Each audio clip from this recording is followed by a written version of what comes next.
I mean, listen, it's like, maybe just coming off the table and all that, but it's it's just this. Listen, it's you got to play.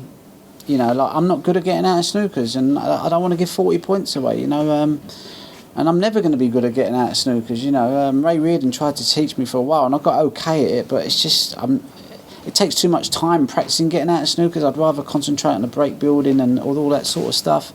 So yeah, I listen.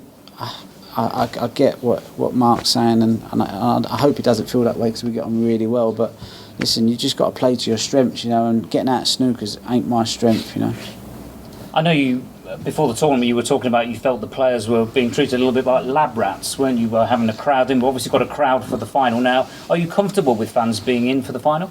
I'm not confident, because obviously I've been doing what all governments have been trying to do, especially the ones that have been successful at combating the COVID-19, which is stay away, try not to have big gatherings, especially indoors.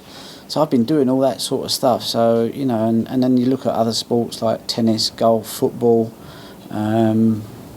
Tennis, golf, football, what other sports are there? Cricket.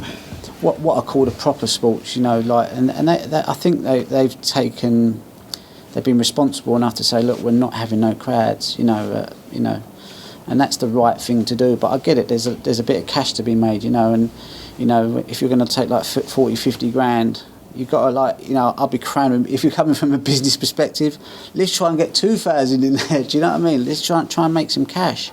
But I think at some point, especially in a time like this, I think it's right to do the responsible thing and put people's health first. It's not going to be for long, hopefully, and do the right thing. What I think is the right thing. What other sports are doing. You have to learn by the best of the best. If you want to be a good businessman, you look at Jeff Bezos. You go, right, I want to learn from him. You want to be a top sport. You learn from what the top sports are doing, like golf, tennis, football. And they're not having crowds, and you look in China, they're not even having any sporting events. So for me, it's just good that we've got some snooker, but to try and come in with crowds, I just think, I just don't get it. I think the risk is a little bit too risky, and is it worth taking the risk, But, I mean, if someone needs 20, 30 grand that much, then I suppose, see if we can get 4, 5, 6, see if we can get 900 in there.